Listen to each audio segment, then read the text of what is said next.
മകളോടിച്ചോ. ഇത് പണ്ട് KSRTC ബസ്സിലേക്ക് ഇതായിരുന്നു, വാങ്ങിച്ചു വെച്ചാൽ മതി. വീണ്ടും ഡ്രൈവിംഗ് ടെസ്റ്റ് എടുക്കാം, കയറ്റമിറക്കമൊക്കെ ഉണ്ട്, വളവും തിരിവും ഒക്കെ ഉണ്ട്, ഇതൊക്കെ ഉണ്ട്, ട്രാഫിക് വഴികളൊക്കെ ഉണ്ട്. സിഗ്നൽ ലൈറ്റ് വെച്ചിട്ടുണ്ട്. അത് സോളാറല്ലേ? മാറി മാറി കത്തും.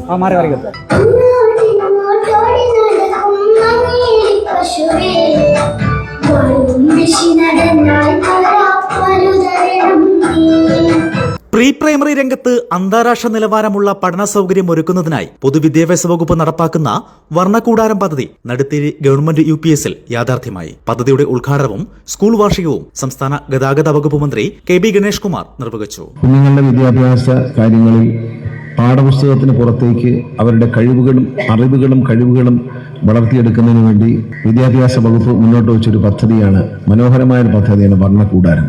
ജീവിക്കാൻ കുഞ്ഞുങ്ങളെ പഠിപ്പിക്കുക എന്നാണ് ലക്ഷ്യം. പാഠപുസ്തകത്തിന് പുറത്തേക്ക് കടന്നിട്ട് എങ്ങനെയാണ് ജീവിതം മുന്നോട്ട് പോകേണ്ടത് എന്നുള്ളതിൻ്റെ ഒരു ബാലപാഠങ്ങൾ പഠിപ്പിക്കുന്ന ഒരു പദ്ധതിയാണിത്. 13 ഇടങ്ങളിലായി കുഞ്ഞുങ്ങളുടെ കഴിവുകളെ മാറ്റുരയ്ക്കുക. നമ്മുടെ കുഞ്ഞുങ്ങളുടെ ഉള്ളിൽ ഒരുപിടി കഴിവുകൾ ഒളിഞ്ഞിരിപ്പുണ്ട്, പക്ഷെ നമ്മൾ അറിയുന്നില്ല എന്നതാണ് യാഥാർത്ഥ്യം. പാടാൻ കഴിവുള്ളൊരു കുഞ്ഞായിരിക്കും. ആ കുഞ്ഞിനെ 2 or 3 തവണ പാട്ട് പാടുമ്പോൾ പ്രോത്സാഹിപ്പിക്കുകയും അതിനുള്ള കൂടുതൽ അവസരങ്ങൾ ഉണ്ടാക്കി കൊടുക്കുകയും ചെയ്യുമ്പോൾ ആ കുഞ്ഞിന്റെ പാട്ട് മനോഹരമായി നമുക്ക് തോന്നും. ആ ഒരു കോൺഫിഡൻസ് കൂടുതൽ വേദികളിൽ എത്തുമ്പോൾ ആ കുട്ടിക്ക് ഉണ്ടാവുകയും ചെയ്യും. അതുപോലെ തന്നെയാണ് നൃത്തമാണെങ്കിലും പ്രസംഗമാണെങ്കിലും എല്ലാ കലാരൂപങ്ങളിലും നമ്മൾ അവരെ പ്രോത്സാഹിപ്പിക്കുക. ഈ വർണ്ണക്കൂടാരം എന്ന പദ്ധതി വരുമ്പോഴുള്ള ഗുണം എന്ന് പറയുന്നത് 13 ഇടങ്ങളിലായി വ്യത്യസ്തങ്ങളായ കാര്യങ്ങളാണ്. കണക്ക് പഠിപ്പിക്കുന്ന സ്ഥലമുണ്ട്, പാട്ട് പഠിപ്പിക്കുന്ന സ്ഥലമുണ്ട്, നാടകം കളിപ്പിക്കുന്ന സ്ഥലമുണ്ട്. അങ്ങനെ പല കലാപരിപാടികൾ, ചിത്രം വരയ്ക്കാനും ക്ലേ മോഡലിംഗ് ചെയ്യാനും കരകൗശല പ്രവർത്തനങ്ങൾ ചെയ്യാനും ഒക്കെ അവസരമുണ്ട്. അതോടൊപ്പം കളിക്കാനുള്ള ഒരു പാർക്കും ഇടവും കൂടിയുണ്ട്. അപ്പം നമ്മുടെ കുഞ്ഞുങ്ങളുടെ ഒരു സ്കൂളിലേക്ക് വരാനുള്ള താല്പര്യം എന്ന് പറയുന്നത് വെറും പാഠപുസ്തകം പഠിക്കാൻ മാത്രം സ്കൂളിൽ വരാൻ കുഞ്ഞിന് താല്പര്യം ഉണ്ടാവില്ല.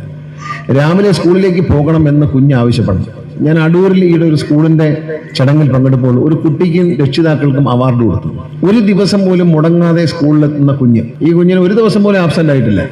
ഒരു വർഷത്തിൽ 2 വർഷത്തിനിടയിൽ ഈ കുഞ്ഞ് ഒരു ദിവസം പോലും ആബ്സെന്റ് ആയിട്ടില്ല. അപ്പൊ അതിനെക്കുറിച്ച് ഞാൻ രക്ഷിതാവിനോട് ചോദിച്ചപ്പോൾ കുഞ്ഞിന്റെ ഏറ്റവും വലിയ ഇൻട്രസ്റ്റ് സ്കൂളിൽ പോകാന്നുള്ള. അപ്പൊ വീട്ടിൽ എന്തെങ്കിലും ചട്ടമ്പിത്തരം കാണിച്ച വളരെ നാളെ സ്കൂളിൽ വിടില്ല എന്ന് പറഞ്ഞ ഉടനെ അനുസരിക്കുകയും കരച്ചിലും പോകണം എന്ന് പറഞ്ഞ് കഴിയുകയാണ്. അപ്പൊ നമ്മുടെ കുഞ്ഞുങ്ങൾ സ്കൂളിലേക്ക് വരാൻ താല്പര്യം കാണിക്കാൻ ഇത്തരം വർണ്ണക്കൂടാരം പോലുള്ള കളിയിടങ്ങൾ, പഠിക്കാനുള്ള ഇടങ്ങൾ ഇത് വളരെ ഗുണം ചെയ്യും. പ്രീ പ്രൈമറി കുട്ടികൾക്ക് ഏറ്റവും മികച്ച പഠനബോധ സംവിധാനങ്ങളാണ് 13 ഇടങ്ങളിലായി സ്കൂളിൽ ക്രമീകരിച്ചിരിക്കുന്നത്.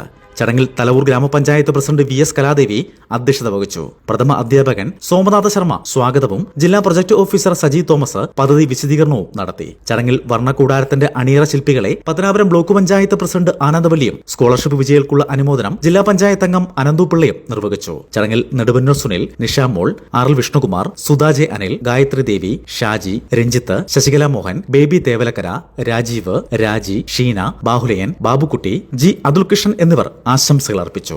ജിസൻ ലൈവ്, പത്തനാപുരം.